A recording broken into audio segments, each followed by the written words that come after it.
সবাইকে স্বাগতম আমাদের লোগো ডিজাইনিং টিউটোরিয়ালে। আমি সৈয়দ অলিউল্লাহ, ডাইরেক্টর ক্যাডেন ওয়েব। তো আজকে আমরা যেটা নিয়ে আলোচনা করব সেটা হচ্ছে যে লোগো ডিজাইনিং এর বেসিক। তো লোগো হচ্ছে গিয়ে যে একটা একটা কোম্পানি বা ব্র্যান্ডের মেন ব্র্যান্ডিং এলিমেন্ট বলতে পারি লোগোকে। এই লোগো একটা কোম্পানিকে বছরের পর বছর রিপ্রেজেন্ট করে। সে কারণে লোগোকে অবশ্যই লাক্সারিয়াস এবং মিনিংফুল হওয়া দরকার, যে কারণে লোগো ডিজাইনিং হচ্ছে গিয়ে গ্রাফিক্স ডিজাইনিং এর অন্যতম কঠিন কঠিন কাজগুলির মধ্যে একটা। সো এখন যদি এই লোগোকে ক্লাসিফিকেশন করি, অনেকে অনেকভাবে ক্লাসিফিকেশন করে, 3 ভাবে 5 ভাবে, যাই হোক আমরা লোগোকে 5টা ভাগে ভাগ করতেছি। সো ওয়ার্ড প্রথমে আসতেছি ওয়ার্ডমার্ক লোগো, যেটা অ্যাকচুয়ালি দেখতে পাচ্ছি যে লেখাকে একটা লেখা লেখা দিয়ে ডিজাইনটা হয়েছে, সেটা হচ্ছে কি ওয়ার্ডমার্ক লোগো। ইভেন ক্যালিওগ্রাফি টাইপের লোগো গুলিও কিন্তু ওয়ার্ডমার্ক লোগো হিসাবেই কাউন্ট করা যেতে পারে। দেন হচ্ছে গিয়ে লেটার মার্ক লোগো হচ্ছে গিয়ে একটা বা দুইটা অক্ষর দিয়ে একটা ডিজাইন। আমাদের ক্যাডেন ওয়েব এবং এইচপি, ম্যাকডোনাল্ড এসবের লোগো গুলি কিন্তু আপনি দেখতে পাচ্ছেন যে লেটার মার্ক লোগো। এরপর আসতেছে সিম্বল এবং আইকন টাইপের লোগো, জাস্ট খালি সিম্বলটা থাকবে। এক্ষেত্রে দেখতে পাচ্ছি যে অ্যাপেল বা শেল বা মার্সিডিজ বেঞ্জের লোগো, সেটা হচ্ছে গিয়ে আপনার এই টাইপের লোগো, আইকন টাইপের লোগো, শুধু আইকনটা থাকবে আর কিছু না। এরপরে হচ্ছে গিয়ে কম্বিনেশন মার্ক লোগো, যেটাতে হচ্ছে গিয়ে লেখাও থাকবে এবং আপনার ডিজাইনও থাকবে। এরকম টাইপের কিছু লোগো হচ্ছে গিয়ে অ্যাডিডাস বা জাগুয়ার বা কেএফসির লোগো গুলি। এরপরে হচ্ছে গিয়ে এমব্লেম লোগো, যেটাতে আসলে ডিজাইনটার ভিতরে লেখাটা ঢুকে যাবে, এরকম টাইপের স্টারবাকসের লোগো বা হার্লি ডেভিসনের লোগো, এমব্লেম টাইপের লোগো, যেটাতে আপনি লেখাটা ভিতরে ঢুকে গেছে ইয়ের মধ্যে। বাংলাদেশের এক্সাম্পল হচ্ছে যে আরএফএল এর লোগো যদি আপনি কনসিডার করেন, সেক্ষেত্রে এমব্লেম লোগো হিসাবে এটা বলা যেতে পারে। ক্যারেক্টারিস্টিক্স অফ গুড লোগো, একটা ভালো লোগোর কি কি বৈশিষ্ট্য থাকা উচিত। অবশ্যই প্রথমে লোগোটাকে সিম্পল হতে হবে, অনেক বেশি এলিমেন্ট, অনেক বেশি জিনিসপত্র দিয়ে ভর্তি এরকম ডিজাইন অবশ্যই গ্রহণযোগ্য না।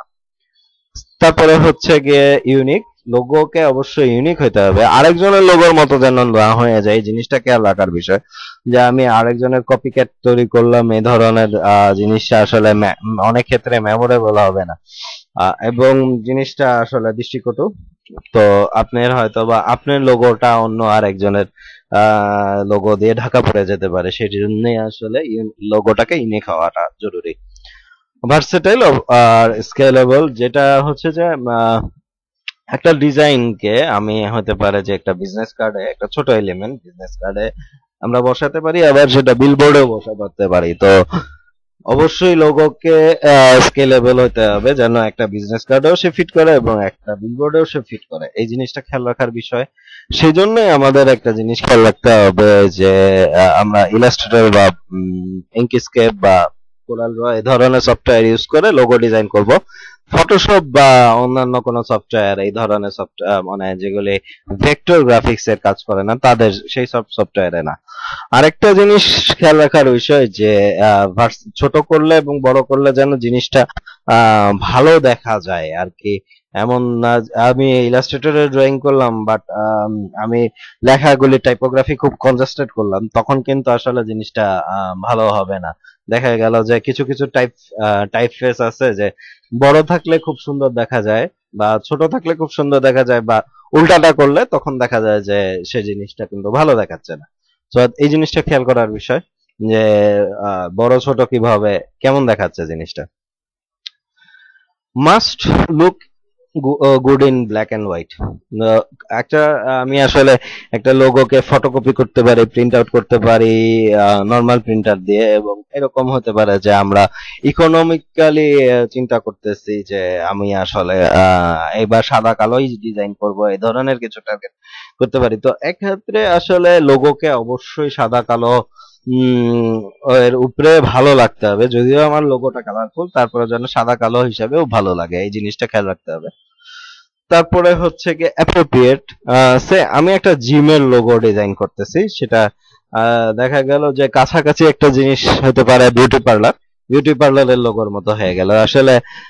জিম আর বিউটি পার্লার কাছাকাছি জিনিস হইলেও কিন্তু অ্যাপ্রোপ্রিয়েট হলো না। আর এমনও যদি হয় যে জিমের লোগো ডিজাইন করতেছি, হঠাৎ করে আসলে একটা কর্পোরেট লোগো ডিজাইন হয়ে গেল, সেই জিনিসটা আসলে গ্রহণযোগ্য না, সেটা একটু খেয়াল রাখতে হবে। এরপরে যে জিনিসটা হচ্ছে যে লোগোকে আপনার অবশ্যই মেমোরেবল হওয়া উচিত। কারণ আমার লোগো ডিজাইন করলাম, বাট এমন দেখা গেল যে লোগোটাকে দেখে আসলে মনে রাখার মতো কিছু দেখতেছে না, যে আসলে লোগোটা খুব লোগোটা খুব একটা মানে খুব আকর্ষণীয় বা এরকম কিছু না, ডেফিনেটলি এই ধরনের আপনি কিছু চাবেন না। সেক্ষেত্রে আসলে খুব সুন্দর একটা লোগোর এক্সাম্পল বলবো যে ফুড পান্ডা কিংবা ডিজনির লোগো, অসাধারণ একটা লোগো, একবার দেখলেই অনেকদিন মনে থাকে এরকম টাইপের কিছু।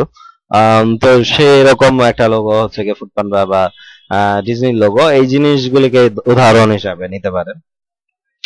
নেক্সট হচ্ছে গিয়ে টাইমলেস একটা লোগো। লোগো লোগো অবশ্যই টাইমলেস হতে হবে, কারণ আমি একটা ডিজাইনকে অন্তত 10 বছর 12 বছর, প্রতি বছর বছর আসলে আমি লোগো, আমার কোম্পানির লোগো চেঞ্জ করতে চাবো না স্বাভাবিকভাবেই। সেই জন্য একটা খেয়াল রাখতে হবে যে এই লোগোটা যেন আগামী 10 বছর পরেও একসেপ্টেবল হয়, বা এই ধরনের জিনিসগুলি অবশ্যই। এটা আপনি ভবিষ্যৎ বলতে পারেন না, তারপরেও যে জিনিসটা আপনাকে কনসিডার করতে হবে যে হ্যাঁ, আনুমানিক অবশ্যই লোগোটা যেন 5-10 বছর পরেও অ্যাকসেপ্টেবল হয়, এইভাবে কনসিডারেশন করে তারপরে ডিজাইনটাকে করতে হবে। এবং একটা জিনিস খেয়াল করতে হবে যে আমি আসলে টার্গেটেড কাস্টমার কারা আছে, আমি ইউথ, একটা একটা ডিজাইন, একটা কোম্পানির টার্গেট হচ্ছে যে তারা ইউথদেরকে ফোকাস করে এই ডিজাইনটা করবে, অথচ আমি ডিজাইন করলাম হচ্ছে গিয়া একটু ম্যাচিওর টাইপের লোগো, যে আসলে একটু কিংবা আসলে একটা বিউটি পার্লারের লোগোই যদি যাই, যে একটা বিউটি পার্লারের টার্গেটেড কাস্টমার অবশ্যই মহিলারা হবে, সেক্ষেত্রে আমরা ডিজাইন করলাম মাস্কুলিন টাইপের লোগো, যে পুরুষালী লোগো হলো, সেক্ষেত্রে আসলে ডেফিনেটলি এটা একটা ভালো কিছু না। সো এই জিনিসটা খুব খেয়াল করার বিষয় যে টার্গেট কাস্টমার কারা। Information needed about the logo, কারণ একটা কাস্টমারকে আমি অবশ্যই ডিজাইন করার আগে কিছু জিনিস জিজ্ঞেস করে নিব। এক্ষেত্রে ওডেস্ক বা ওডেস্ক না, এখন আপওয়ার্কে যারা কাজ করেন একটা জিনিস লক্ষণীয়, অনেক ক্ষেত্রে অনেক ক্লায়েন্ট বিরক্ত হয়, কিংবা আমি লোকাল কাজ করি, অনেক কাস্টমার ইনফরমেশন দিতে চায় না, সেক্ষেত্রে আপনাকে একটা জিনিস করণীয়, এইসব কাস্টমারকে অ্যাভয়েড করে দেওয়াই ভালো। কারণ আপনি ইনফরমেশন যদি না দেয়, সেক্ষেত্রে আপনার কাস্টমার ওই লোগোটা আপনার হয়তো বা একটা ম্যাচ তৈরি হতে পারে, ওইটা আসলে আপনার কাস্টমারের পছন্দ নাও হতে পারে, এবং জিনিসটা আপনি একটা পরিশ্রম করতে পারেন, সেই জিনিসটা লক্ষ্য রেখে আমাদের অন্তত কিছু জিনিস জেনে নেওয়া উচিত। এর মধ্যে থেকে এখন যে ইনফরমেশন গুলি দেখাবো সবগুলোই থাকতে হবে, এটা অবশ্যই না, তবে কিছু ইনফরমেশন অবশ্যই জরুরি। এখন কি কি ইনফরমেশন আমরা জিজ্ঞেস করতে পারি? অবশ্যই প্রথমে কোম্পানির নেম অথবা ব্র্যান্ড নেম, এটা ছাড়া তো আমরা লোগো ডিজাইন করতে পারি না। অবশ্যই কোম্পানির নেম আমাকে জানতে হবে। দেন হচ্ছে গিয়ে তার উপরে আমরা অ্যানালাইসিস করব, এবং সেই কোম্পানিটা কি করে। আমার কোম্পানি হচ্ছে গিয়ে একটা স্পোর্টস কোম্পানি, তো অন্য অংশে আমি একটা ডেভেলপারের কোম্পানি লোগো ডিজাইন করে ফেলাইলাম তার জন্য, সেটা আসলে বাঞ্ছনীয় না, এই জিনিসটা খেয়াল রাখতে হবে। এরপরে খেয়াল রাখবো যে কারা আসলে টার্গেটেড কাস্টমার। স্পোর্টস কোম্পানি যদি হয়ে থাকে, স্পোর্টস কোম্পানির টার্গেটেড কাস্টমার মূলত হচ্ছে গিয়ে ইউথ, সেক্ষেত্রে অবশ্যই ইউথদেরকে টার্গেট করেই আমার ডিজাইনটা করতে হবে। এখানে ম্যাচিউর পাবলিকদের অবশ্যই টার্গেটেড কাস্টমার তারা না। আরেকটা জিনিস যে আমার ওনাদের কি কোনো ওয়েবসাইট আছে নাকি, এবং আরো কোনো পাবলিকেশন আছে নাকি, সেই ক্ষেত্রে হচ্ছে যে পাবলিকেশনের সঙ্গে বা ওয়েবসাইটের সঙ্গে সামঞ্জস্যপূর্ণ করে আমরা ওয়েবসাইট মানে লোগোটাকে ডিজাইন করতে পারি, এই জিনিসটা খেয়াল করার বিষয়। এরপরে আসতেছে যে কাস্টমারের কোনো, অনেক সময় দেখা যায় যে কাস্টমারের কোনো ডিজাইন বা কালার পছন্দ হয়ে থাকে, আপনি কাজ করে দিলেন একটা আপনার পছন্দ মতো, বাট কাস্টমার বললেন না না আসলে আমি তো পছন্দ করতে পারতেছি, কারণ কাস্টমার মনে মনে অন্য একটা কালার পছন্দ করে রাখছিল বা এরকম কিছু। আহ, সেই জন্য আসলে কালার প্রিফারেন্সটা, কাস্টমারের কোনো প্রিফারেন্স আছে নাকি সেটা জেনে নেওয়া ভালো। তো একটা কাস্টমার রিকোয়ারমেন্ট নেওয়ার পরে যে জিনিসটা করব, যে একটা লোগোকে ডিজাইন করার জন্য কি কি স্টেপ ফলো করতে পারি সেটা আমরা ইয়ে করব। সো আমার হাতে কাস্টমারের রিকোয়ারমেন্ট গুলি চলে আসছে, এরপর আমি অবশ্যই ডিজাইনটাকে মানে অ্যানালাইসিস করব। এই ধরনের সে আমি কাস্টমারের পাইছি, রিকোয়ারমেন্ট পাইছি, সে স্পোর্টস কোম্পানি। এখন স্পোর্টস কোম্পানির কি ধরনের লোগো হয় বা আমি যে ধরনের জিনিসগুলি চিন্তা করতেছি সেই অনুযায়ী কি ধরনের লোগো গুলি আছে মার্কেটে, এইগুলি অ্যানালাইসিস করা এবং সেই অনুযায়ী ব্রেনস্টর্মিং করা। এরপরে যেটা হচ্ছে যে আমার যে মাথায় আইডিয়া গুলি আসছে সেগুলিকে হ্যান্ড স্কেচ করা এবং কিছু আইডিয়া ওখান থেকে বাদ দেওয়া, কিছু আইডিয়া রাখা। এরপরে 5-6টা আইডিয়া নিয়ে আমরা ইলাস্ট্রেটর, ফটোশপ, এই সরি ফটোশপ না, ইলাস্ট্রেটর, কোরাল ড্র বা ইঙ্কিস্কেপে ড্রয়িং করব। ড্রয়িং তারপরে আমরা মানে এটাকে তারপরে যেটা করব সেটা হচ্ছে যে এটাকে কালারিং করব। লক্ষ্য করুন সেটা হচ্ছে যে কালারিংটা কিন্তু আমরা পরে করতেছি, কালারিংটা কিন্তু আমরা আগে করতেছি না। কালারিংটা পরে করার কারণ, আগেই আমি জেনে ফেলেছি যে আমার আসলে ব্ল্যাক এন্ড হোয়াইটে আসলে ডিজাইনটা কেমন লাগতেছে, এবং এক্ষেত্রে আমরা কিন্তু অনেকগুলি ডিজাইনকে বাদ দিতে পারবো। যে একটা বা মানে আমি 6টা ডিজাইন করছি, সেক্ষেত্রে হয়তো বা 3টা ডিজাইন সাস্টেইন করবে। অ্যাকচুয়ালি আমরা চেষ্টা করব 3টা বা 4টা প্রেজেন্টেশন আসলে কাস্টমারকে দেওয়ার, এর বেশি না। বেশি ডিজাইন দিলে হয়তো বা কাস্টমার মিক্স আপ করে ফেলাইতে পারে, আবার একেবারে একটা ডিজাইন দিলেও আসলে খুব একটা ফেয়ার হয় না। সো আমরা চেষ্টা করব 3টা বা 4টা ডিজাইনে যাওয়ার জন্য। এরপর হচ্ছে কি জাস্টিফিকেশন, কোন ফোরাম বা কোন ইয়েতে যদি আপনারা কেউ ফোরামে না দিতে চান না দিতে পারেন, অথবা কাস্টমারকে দিয়ে জাস্টিফিকেশন যে আপনার কি ডিজাইনটা পছন্দ হচ্ছে নাকি। আমি সাজেস্ট করবো যে ফোরাম লাইক গ্রাফিক্স ডিজাইন শিখুন, বি ডিজাইনার, এইসব গ্রুপ এবং বিহান্সে দিয়ে আপনি ডিজাইন কে আসলে জাস্টিফিকেশন করে নেওয়াটা বুদ্ধিমানের কাজ। এরপরে যেটা হচ্ছে যে কাস্টমার রিকোয়ারমেন্ট এবং ওই ফোরাম থেকে ফিডব্যাক অনুযায়ী আপনাকে ডিজাইনটাকে রিডিজাইন করা, এটা হচ্ছে গিয়া লাস্ট স্টেপ। এবং অনেক ক্ষেত্রে আপনি প্রথম স্টেপে আবার রিটার্ন করা লাগতে পারে, আবার অ্যানালাইসিস করবেন, আবার স্কেচ করবেন, আবার ইয়ে করতে পারেন। যাই হোক, মানে প্রত্যেকটা স্টেপকে আপনি প্রত্যেকটা স্টেপ আবার করে আসতে পারেন। যাই হোক, এটা রিপিটেটিভ প্রসেস হইতে পারে, ডিপেন্ড অন কাস্টমার এবং ইয়োর চয়েস। ঠিক আছে। আহ, তো এখন একটা ডিজাইন করার সময় আসলে আমরা কি কি কনসিডারেশন করব। প্রথমে অবশ্যই আমার ডিজাইনটা কেমন হচ্ছে সেটা আমি কনসিডার করে নেব, যে আমার ডিজাইনটাকে ভালো হচ্ছে, ডিজাইনের যে এলিমেন্ট দ্যাট ইজ হচ্ছে গিয়া মার্ক অথবা টাইপোগ্রাফি, যে মেন এলিমেন্ট যেটা সেটাকে কেমন হচ্ছে। এরপরে আসতেছে হচ্ছে কি আমার ডিজাইনের সঙ্গে আমার টাইপোগ্রাফিকে সামঞ্জস্যপূর্ণ করে আমি একটা টাইপোগ্রাফি সিলেক্ট করব।